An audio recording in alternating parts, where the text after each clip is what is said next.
Bonjour à toutes et à tous, bienvenue sur la chaîne Réalité, on se retrouve pour une nouvelle vidéo et ça y est, enfin, ça fait quasiment une année que j'avais les yeux sur ce micro parce que je m'étais dit, mais il a l'air incroyable d'être un digne concurrent du SM7B, mais ce n'est pas un micro XLR, c'est un micro USB, USB-C vers USB-C ou USB-A parce que comme vous avez pu voir dans le déballage, si jamais vous avez vu le Shorts ou mon TikTok, mon Instagram, peu importe, eh bien il y a l'adaptateur de fourni. D'ailleurs je vous invite à aller voir ce Shorts parce que il y a le déballage et je vous montre le micro sous tous ses angles, donc j'y reviendrai pas là-dessus. Je vous donne également mon avis sur la construction, je vous redonnerai vite fait mon avis en conclusion, mais voilà, si jamais vous voulez voir tout ça, mes Shorts, TikTok, Instagram ou même X d'ailleurs. Et si jamais vous êtes intéressé par ce micro, il y aura un lien dans la description, un lien traqué. Si vous passez par ce lien, je gagne une petite commission. Je vous en remercie par avance. Il est donc enfin disponible chez Maxisport. Je me le suis procuré très rapidement pour vous en faire un test.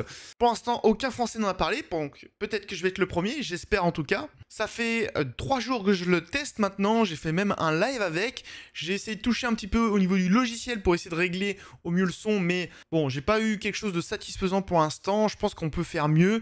Je vous montrerai le logiciel un petit peu plus tard parce qu'il y a beaucoup de choses à dire. Là, tout de suite, on va passer par le test du micro, le test classique que je fais à chaque micro. Et d'ailleurs, je vais tout désactiver parce que là, il y a tous les effets qui sont activés. Et voilà, maintenant vous m'entendez de façon brute avec le micro, plus d'effets d'activer, peut-être que vous entendez une différence, normalement oui en tout cas. Je vais donc passer maintenant au test classique, avec le test des plosives, le test de distance, le test où je vais tapoter sur le micro et le bras ainsi que le bureau, le test où je vais tester le bruit tout autour du micro ainsi que le clavier et la souris pour voir s'il est bien cardioïde. Comme c'est un micro dynamique, il n'est pas censé trop prendre le bruit ambiant. Allez, on va tout de suite passer au test des plosives. Donc, on va le faire avec la mousse anti-pop et sans la mousse anti-pop, voir s'il y a une différence. Le bébé a fait pipi au lit et papa, il a beaucoup rigolé. Papa, il a fait pipi au lit et le bébé a beaucoup rigolé également. Ok, maintenant je vais faire le tour du micro. Donc là, je parle face au micro. Maintenant, je vais parler sur le côté gauche du micro. Normalement, on doit moins bien m'entendre. Je vais maintenant passer de l'autre côté du micro. Et pareil, on doit moins bien m'entendre. Et je vais parler maintenant aux fesses du micro ou au cul du micro, comme vous voulez. Et pareil, normalement, si je reviens devant, normalement, on m'entend mieux. Je vais maintenant passer au test avec le clavier et la souris, que je me prenne un bloc-notes pour éviter de couper tout simplement l'enregistrement.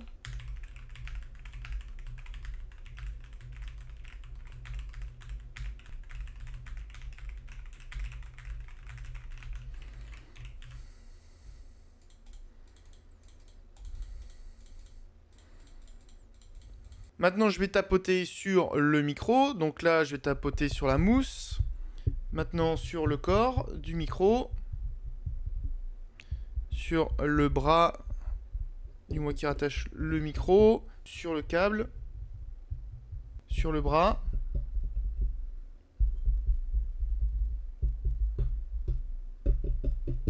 Je vais faire avec mes ongles aussi. Sur le bureau. Ok, maintenant je vais faire avec la distance. Donc là, je suis collé au micro. Mes lèvres touchent à la mousse anti-pop. Maintenant, je suis à une distance d'un point, du moins mon point d'ailleurs. Donc c'est à peu près, on va dire, 5 cm. Maintenant, je suis à un écart d'une main, du petit doigt jusqu'au pouce, qui sont écartés au maximum. Donc là, on doit déjà m'entendre un tout petit peu moins bien, même si au niveau de la distance, ça devrait encore aller. Maintenant, je suis à une distance d'un bras, donc ça fait à peu près 1 mètre gros. Normalement, on doit déjà commencer à moins bien m'entendre. Là, maintenant, je suis à 2 mètres gros. Je parle un petit peu plus fort que tout à l'heure. Pareil, on doit moins bien m'entendre. Maintenant, je suis au fond de ma pièce. 3 mètres par rapport au haut. Et pareil, on doit bien m'entendre. Ok, dernier test. J'ai failli l'oublier, mais je vais maintenant parler tout doucement. Voir si le micro, il capte quand même bien ce que je dis. Et là, je parle super fort parce que je rage dans mon jeu. Voilà, j'ai fait toute la batterie de tests et ce sans les effets appliqués au micro. Ce que je vais faire maintenant, c'est que je vais réappliquer tous les effets et je vais refaire le test de distance, le test autour du micro et lorsque je tape sur le clavier, qui vont être les deux tests les plus intéressants pour voir ce que ça donne lorsqu'on active les effets, voir si ça réduit les bruits parasites. Et je vais également tapoter sur le micro, voir également ce que ça donne. Je vais pas refaire les plosifs parce que les effets soient activés ou non, ça va être à peu près la même chose. Ok, maintenant j'ai réactivé tous les effets qui sont à peu près paramétrés. Alors j'ai pas touché au noise suppression, j'ai pas touché à l'expander, j'ai pas touché au compresseur, j'ai pas touché au DSR, j'ai seulement touché à l'equalizer pour essayer de trouver quelque chose qui me correspond, mais pour l'instant c'est pas terrible, donc je suis encore en train de tatillonner, mais voilà, vous avez déjà, je pense, une différence notable, surtout si vous utilisez un casque. Ok, c'est parti, on va refaire les tests et je vais commencer par tout simplement le test environnant. Donc là, je parle face au micro. Maintenant, je vais parler sur le côté du micro, on doit moins bien m'entendre. Je vais retourner de l'autre côté du micro où pareil, on doit moins bien m'entendre. Et pareil, si je me mets au cul du micro, normalement, on entend moins bien. Je vais refaire le test du clavier. La souris. Je vais tapoter sur le micro, donc la mousse. Le corps, le bras et le bureau. Ok, maintenant je vais faire le test de distance. Donc là maintenant je parle tout proche du micro, hein. Mes lèvres touchent la mousse anti-pop. Maintenant je parle à une largeur de poing, donc c'est toujours mon poing bien entendu, ce qui est pour moi la distance idéale avec ce micro. Maintenant je parle à une longueur de main, donc entre le petit doigt et le pouce, le plus écarté possible entre les deux. Donc là, on va dire que c'est, je pense, la longueur maximale à laquelle il faut parler à ce micro. Maintenant, je suis à une longueur de bras, ce qui représente à peu près 1 mètre, si mon corps n'est pas si que ça, je l'espère en tout cas. Là maintenant, je suis à 2 mètres du micro, je commence à parler un petit peu plus fort pour être sûr que vous m'entendez bien sur les effets qui suivent maintenant. Et maintenant, je suis à l'autre bout de la pièce, qui représente 3 mètres par rapport au micro. Donc là, encore, on doit moins bien m'entendre, et d'ailleurs, on doit entendre plus de résonance. Ok, maintenant, je vais refaire le test où je parle maintenant tout doucement, voir si le micro il capte bien ce que je dis et si on comprend bien ce que je dis. Et maintenant je peux parler super fort parce que je rage encore sur mon jeu. Je trouve ça gênant à chaque fois que je crie que j'ai mon fils et ma femme dans la pièce. Enfin dans l'appart. Ok, j'ai fait tous les tests, maintenant on va passer sur le logiciel parce que comme je vous l'ai dit, il y a pas mal de choses à dire. Ok, nous voici maintenant sur le logiciel avec la partie micro ici, la partie Create Mix qui est juste ici, donc on va la fermer. On a le petit bouton ici pour le mixage et sachez que vous n'êtes pas obligé d'avoir le Create Mix pour avoir cette table de mixage, hein. Vous pouvez l'avoir seulement avec le micro. On va commencer avec le paramétrage du micro qui se passe ici. On a 5 onglets, le mic setup, le noise suppression, l'expander, le compresseur et une partie headphone où on peut gérer tout simplement l'equalizer également du casque. Ça c'est plutôt chouette. Alors sur le mic setup on va retrouver donc le gain du micro et on va également retrouver toute la partie equalizer. On a différents presets directement depuis le logiciel. On peut activer ou non l'equalizer, hein. Donc là si je fais ça, bah, je le désactive. Là je le réactive. Donc là j'ai fait un truc à ma sauce, hein. Vous voyez le preset il n'y a rien parce que j'ai modifié en fait tout simplement les points. Donc on a le réglage du DSR ici. On a le bass and sense si vous pouvez si vous voulez voir, hein. Voilà, ça change tout simplement les basses. On a 4 types de basses. Donc là, c'est le 2, je trouve, c'est ce qui fait le plus effet radio d'ailleurs. Mais voilà, si jamais vous voulez changer ça, eh bien c'est tout à fait possible. Et vous avez l'exciter qui est ici, que je n'ai pas touché, je n'ai pas modifié. Et on a déjà quelque chose de plutôt complet ici. Donc on a le noise suppression. Au niveau du style, on a l'adaptative ou le snapshot. On peut gérer donc l'amount et la sensitivity, je vais y arriver. Alors sachez que pour l'instant tous les menus sont en anglais, hein. C'est un produit qui était exclusivement vendu en Amérique. Il est arrivé très récemment en Europe, donc je pense que pour une traduction en français, il va falloir attendre un petit peu, hein. Donc voilà, si l'anglais vous rebute pas, tant mieux. Donc voilà, on a ces deux paramétrages là, on n'aura pas plus. On a l'expander, donc avec pareil un mode simple ou un mode avancé pour mieux gérer l'expander si vous le souhaitez. On a le compresseur qui est ici, pareil avec un mode simple ou avancé si vous voulez encore mieux gérer le compresseur. Et vous avez déjà les à chaque fois d'ailleurs, hein, vous avez tout simplement les courbes qui vous montrent un peu ce qui se passe lorsque vous parlez, que ça soit donc sur le noise suppression, que ça soit sur l'expander également, le compresseur également. Bref, vous voyez en temps réel ce qui se passe lorsque vous parlez avec les ondes. Ça, c'est plutôt chouette. Pour ceux qui sont des pros du réglage, pour ceux qui savent comment faire, je pense que c'est un vrai régal d'avoir toutes les infos comme ça. Et évidemment, le headphone avec le retour micro, évidemment. On a également le son qui va sortir dans le casque et on peut gérer les basses, les médiums et les aigus et augmenter le subwoofer si jamais vous voulez vraiment des bonnes grosses basses dans votre casque. Et ça fait que si jamais vous avez un casque mais que au niveau du son ça ne vous plaît pas totalement ou vous voulez changer un petit peu, eh bien ce logiciel le permet. Franchement, il n'était pas obligé parce que on a juste un micro, donc c'est super chouette d'avoir ça. Et on a l'AMP Power. Là, je suis désolé, je ne sais pas à quoi ça sert malheureusement, donc faudra que je continue les tests pour voir ça. Alors faites très attention parce que le nombre de fois que j'ai quitté le logiciel et je me suis fait avoir à chaque fois parce que ça revenait au réglage de base. Vous avez les profils qui sont à gauche, donc vous pouvez bien évidemment créer des profils. Donc vous avez un profil pour le micro Bickn. J'ai également le mixeur qui a un profil, donc un profil différent pour chaque produit. Et lorsque vous faites une modif, pensez bien à enregistrer ici. Donc comme ici, pensez à enregistrer. Sinon, lorsque vous quittez le logiciel et que vous le réouvrez, ça remettra les paramétrages précédents. Donc là, par exemple, pour le mixeur profile, à chaque fois que j'ai été ici, tout simplement, je faisais des changements et à chaque fois, les changements étaient tout simplement désactivés. Enfin, ça revenait au réglage précédent parce que je ne sauvegardais pas. Donc faites très attention à ça. Pensez bien à sauvegarder à chaque fois. Donc vous avez la partie rétroéclairage de la petite bande LED. Voilà, donc vous avez plusieurs styles, Spectrum Cycle, Sparkle, Reactive Meter. Donc là, qui réagit tout simplement à votre voix. Ça, c'est plutôt cool. Le gradient et le solid color. Vous pouvez gérer la direction et la rapidité du rétroéclairage. Vous pouvez régler la luminosité également du rétroéclairage, donc plus ou moins fort. Et vous pouvez choisir différentes lumières. Donc par exemple, si je mute le micro, ici, il va tourner en rouge, tout simplement. Je peux ne rien faire ou tout simplement désactiver la LED plutôt que la mettre en rouge. Et lorsque la prise USB n'est plus activée, ou du moins il n'y a plus d'alimentation dans la prise USB, je tourne les LED en off, ce qui fait que je sais que le micro il est coupé et qu'il n'y a rien qui rentre dans le micro. On peut changer la couleur ou ne rien faire. Voilà, donc ensuite vous avez le petit onglet, le dernier onglet. Donc si jamais vous voulez tout simplement nommer votre micro, si jamais vous en avez plusieurs, vous pouvez les différencier. Vous avez le numéro de série ainsi que la version du firmware du micro et ce sera tout. Ce qui est déjà pas mal parce qu'on a vraiment des réglages très complets pour ce micro via ce logiciel. Alors je sais pas si Bickn, je vais dire Bickn, je sais pas comment on prononce cette marque, je suis encore désolé, est à leur premier coup d'essai, mais si c'est le cas, franchement ils ont fait quelque chose d'incroyable pour un premier coup d'essai, franchement. Ok, j'ai écouté ce que je viens d'enregistrer et je vais vous donner maintenant mon avis sur ce micro. Alors rapidement sur la construction, j'ai rien à dire, c'est très bien construit, c'est très bien fini, le micro il fait lourd, il donne une impression de qualité, ça c'est franchement chouette, j'ai envie de dire encore heureux.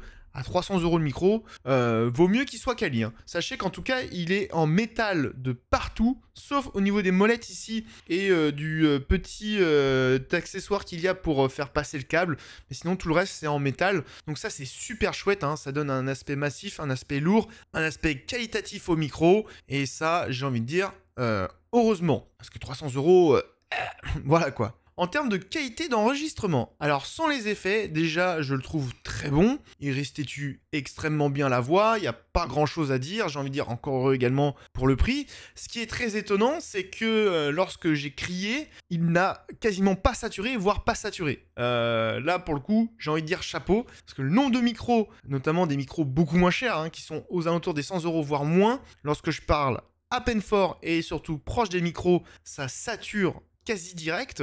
Là, même lorsque je parle proche du micro et lorsque je crie proche du micro également, il n'y a quasi aucune saturation, voire rien. Et tout était désactivé au niveau des effets. Donc là, franchement, ça c'est vraiment top. Pour le saturer, va vraiment falloir pousser de la voix quoi. Là, j'ai poussé au point de quasiment d'avoir la voix qui vrille, mais rien. Non, ça franchement, top, je suis étonné. Au niveau des bruits ambiants, alors il les prend un petit peu plus que ce que je pensais. Le clavier, on l'entend quand même pas mal.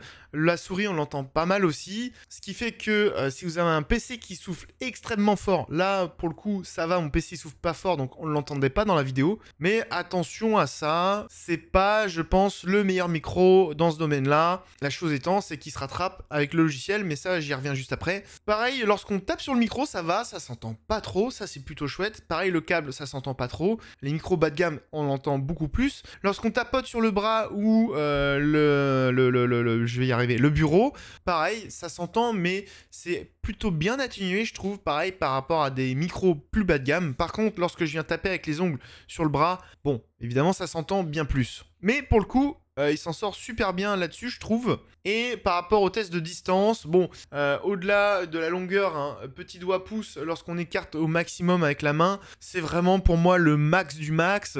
Dès qu'on s'éloigne un petit peu plus, rien qu'à mettre déjà, bon, il y a une grosse baisse de qualité, on entend quand même moins bien. Donc je vous conseille, quand vous achetez ce micro-là, d'être sûr que vous parlerez toujours proche du micro, c'est pour ça qu'il est fait. Et pour les plosives, eh bien, la mousse anti-pop fait extrêmement bien le job, hein. On sent vraiment la différence lorsqu'il y a le filtre anti-pop ou non, donc ça c'est plutôt cool. Pas besoin de rajouter un filtre anti-pop parce que celui-ci est de mauvaise qualité, donc voilà, on peut le garder. Pareil sur les micros bas de gamme en général, ça m'arrivait souvent de rajouter un filtre anti-pop, une mousse anti-pop, parce que celui de base n'était pas assez, assez qualitatif et n'évitait pas assez les plosives. Maintenant, lorsqu'on active tous les effets sonores, évidemment, il y a des choses qui s'améliorent, notamment le bruit ambiant, on l'entend beaucoup moins, forcément, donc le clavier, on l'entend moins, surtout la souris que l'on entend beaucoup moins. Pareil, lorsque je tapotais sur le bras et le micro ainsi que le bureau, ça s'entendait bien moins. Par contre, lorsque je tape avec mes ongles sur le bras, ça s'entend peut-être légèrement moins, mais c'est pas une grosse différence non plus, hein. Si vous tapez avec des objets durs sur le bras du micro, par exemple, même sur le micro, hein,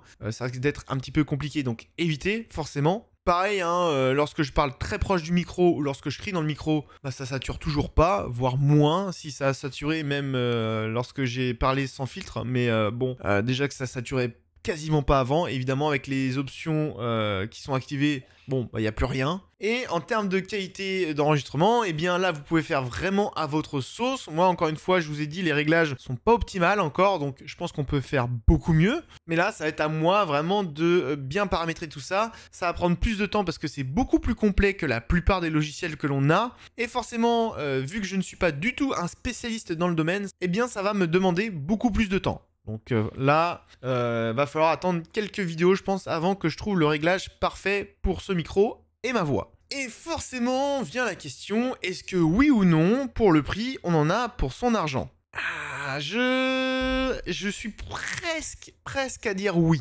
Déjà, en termes de qualité de construction, c'est un grand oui. En termes de qualité d'enregistrement, c'est un grand oui. Mais il y a un petit bémol. Là où pour moi il perd quelques petits points, je trouve, c'est au niveau de la réjection du bruit ambiant. Si sans les effets, on n'entendait quasiment pas le clavier et la souris, là franchement ça aurait été vraiment top. Je sais pas ce que ça donne à un Shure SM7B en comparaison, j'en ai jamais eu donc je peux pas le savoir. Mais il me donne l'impression de mieux gérer ça, mais encore une fois, en général, le SM7B il est couplé avec une carte son ou une table de mixage où il y a des effets audio qui sont appliqués, donc voilà, je peux pas trop me projeter là-dessus. J'aurais bien voulu qu'il rejette quand même beaucoup mieux les bruits ambiants sans les options, du moins sans les filtres d'activer. En termes de réjection des chocs, franchement, il fait un super boulot de base. Au niveau de la saturation, va falloir y aller comme un gros bourrin pour aller saturer ce micro. Et ça, franchement, c'est excellent, même sans filtre. Et la chose qui est très bien avec ce micro, alors, bon, il aurait pu être XLR USB-C pour le prix, ça c'est franchement dommage qu'on n'ait pas les deux options, mais mine de rien, il est en USB-C. Alors déjà pour un micro USB-C, il a une qualité vraiment top, je trouve, et surtout c'est que on a une table de mixage qui vient avec un séparateur de pistes audio également, ce qui fait qu'on a quelque chose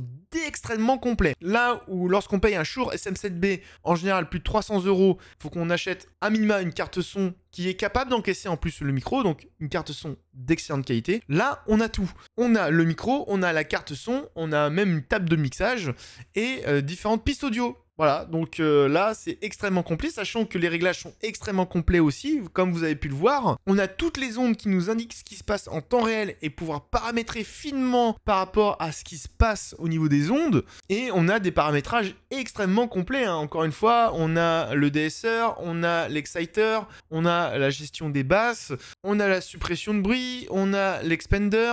On a le compresseur, bref, c'est extrêmement complet et on a même le luxe d'avoir un equalizer pour le casque.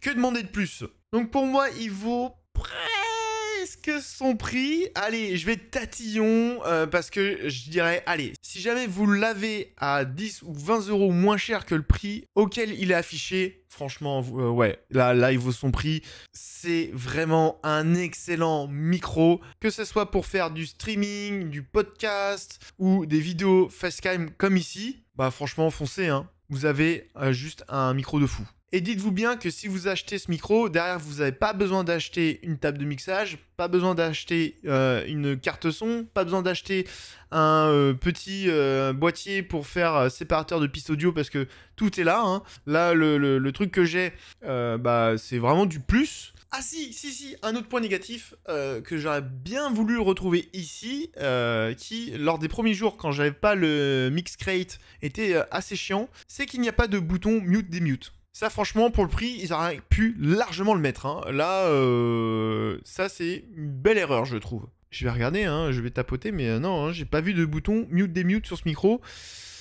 Donc ouais, la grossière erreur je trouve. Ça ne m'empêche pas de vous recommander chaudement ce micro. Et encore une fois, s'il vous intéresse, lien dans la description, lien traqué, ce qui fait que vous me faites gagner une petite commission. Déjà, un grand merci. Et en plus, vous soutenez tout simplement une boutique française. Donc voilà, profitez-en. Si jamais vous avez des questions, surtout n'hésitez pas à les poser en commentaire. N'hésitez pas à liker la vidéo si elle vous a plu, à vous abonner si ce n'est pas déjà fait, à partager la vidéo et la chaîne. Et moi je vous dis à dans une prochaine vidéo qui sera sur le Mixcrate. Parce que pareil, il y a des choses à dire, c'est franchement sympa. En attendant, portez-vous bien. Ciao tout le monde. J'ai faim, je vais aller manger parce que là, voilà, ma copine qui me parle de bouffe et voilà, j'ai mon ventre qui se creuse. C'est un truc de fou quand même.